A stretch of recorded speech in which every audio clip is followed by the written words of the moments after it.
विष्णु जी की जय हो। आज अपने सुनेंगे वैशाख स्नान में सुनी जाने वाली परम पावन कथा। इस कथा को वैशाख के पूरे महीने सुनने से पुण्य फलों की प्राप्ति होती है। बोलो श्री हरि विष्णु भगवान की जय हो। एक गांव में पति पत्नी रहा करते थे। लकड़ियां बेचकर वो अपना पेट पालते थे। एक बार वैशाख का महीना आया तो सारे लोग वैशाख स्नान करने लगे। तो एक दिन लकड़हारे की पत्नी लकड़ियां लेने के लिए जंगल में जा रही थी। तो उसने रास्ते में पीपल के पेड़ के नीचे काफ़ी सारी महिलाएं इकट्ठी होकर पूजा कर रही थी। तो उसे देखकर बड़ी ही उत्सुकता हुई और वह वहां जाकर एक ओर बैठ गई और उनकी कथा सुनने लगी। कथा समाप्त होने पर वो पूछने लगी कि बहनों, आप क्या कर रही हो? तो महिलाएं कहने लगी कि हम वैशाख स्नान कर रहे हैं। वैशाख स्नान करके पीपल की पूजा करते हैं और वैशाख माह की पवित्र कहानियों को सुनती हैं।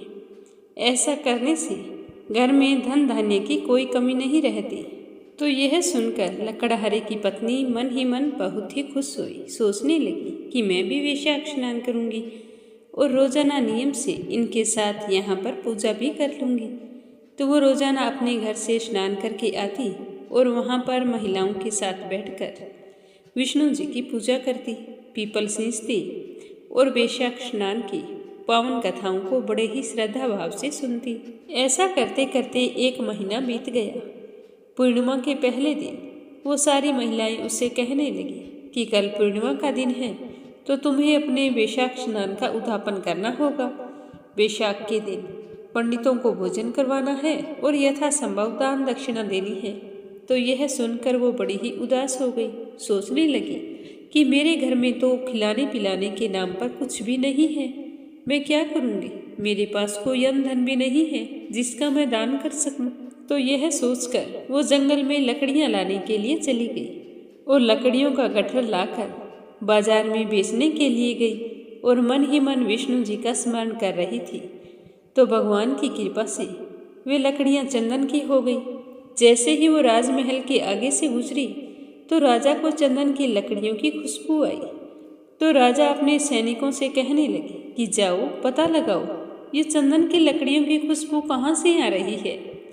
तो राजा के सैनिकों ने बाहर आकर देखा तो एक महिला अपने सिर पर लकड़ियों का गट्ठर लेकर जा रही थी। वे सारी की सारी लकड़ियाँ चंदन की थी। तो वे वापस आकर राजा को सारी बात बताई कि एक महिला के पास चंदन की लकड़ियों का बड़ा सारा गट्ठर है। तो राजा ने कहा कि उसे यहाँ बुलाओ और पूछो कि उन लकड़ियों के दाम क्या लेगी। तो राजा के सैनिक जाकर लकड़हारे की पत्नी को बुला लाए। तो उसने लकड़ियों के गट्ठर को वहाँ रखकर राजा को प्रणाम किया और कहा कि राजन, आपने मुझे क्यों बुलाया? तो राजा ने कहा कि तुम इन लकड़ियों के क्या दाम लोगे? ये सारी की सारी लकड़ियाँ मैं खरीदना चाहता हूँ। तो वो कहने लगे कि महाराज, मुझे कुछ नहीं चाहिए, आप मुझे इतना दे दीजिए कि जिससे मैं ब्राह्मणों को भोजन करवा सकूं। मुझे 5 ब्राह्मणों को भोजन करवाना है। तो राजा ने अपने नौकरों के साथ 5 ब्राह्मण भोजन कर सके इतनी सामग्री उसके घर पहुंचा दी। तो उसने ब्राह्मणों को न्योता दिया और दाल बाटी चूरमा बनाकर बड़े श्रद्धा भाव से ब्राह्मणों को भोजन करवाया और दक्षिणा भी दी।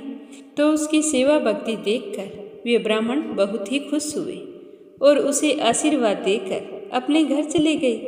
तो भगवान के आशीर्वाद से उसका घर अन्न धन से भर गया और रसोई में 36 प्रकार के व्यंजन तैयार हो गए। जब उसका पति लकड़ी बेचकर आया तो उसे वहाँ पर झोंपड़ी दिखाई नहीं दी, क्योंकि वहाँ पर टूटी फूटी झोंपड़ी की जगह आलीशान महल खड़ा था। तो वह हैरान होकर इधर उधर देखने लगा। तभी उसकी पत्नी महल से बाहर निकली और कहने लगी कि स्वामी आ जाओ, यही है अपना घर। तो यह सुनकर लकड़हारे को गुस्सा आ गया। वो कहने लगा कि तूने चोरी की है या डाका डाला है जो अचानक से तेरे पास इतना धन आ गया। तो वो कहने लगी कि स्वामी, ना तो मैंने चोरी की है ना ही डाका डाला है। मैंने तो वैशाख मास का स्नान किया है, बड़ पिंपल सिंचा है, तो मुझे तो विष्णु जी ने फल दिया है। ब्राह्मणों को भोजन करवाने के लिए मैं लकड़ी का गट्ठर लेकर बाजार में बेचने के लिए गई थी तो विष्णु जी की कृपा से वो लकड़ियाँ तो चंदन की हो गई। जब राजा को मेरी लकड़ियों के बारे में पता चला तो राजा ने मुझे बुलाकर लकड़ियों का दाम पूछा तो मैंने कहा कि मुझे 5 ब्राह्मणों को भोजन करवा सकूं, इतनी सामग्री दे दो। तो राजा ने मेरे कहे अनुसार 5 ब्राह्मणों को भोजन करवाने हेतु सामान घर पर पहुंचा दिया और मैंने ब्राह्मणों को भोजन करवाया, दान दक्षिणा दी। तो ब्राह्मणों ने मुझे आशीर्वाद दिया और उन्हीं के आशीर्वाद से हमें यह सब कुछ मिला है। तो अपनी पत्नी की सारी बात सुनकर लकड़हारा बहुत ही प्रसन्न हुआ और विष्णु जी का ध्यान करते हुए दोनों पति पत्नियों ने महल में एक साथ भोजन किया और फिर महलों के सुख भोगने लगे। हे विष्णु भगवान, जैसे आपने उन पति पत्नी के भंडार भरे सुख सौभाग्य का वास किया वैसे सबके करना। जो भी वैशाख के महीने में स्नान करके आपकी इस पावन कथा को सुने उसकी सारी मनोकामनाएं पूर्ण करना। प्रेम से बोलो विष्णु जी की जय हो।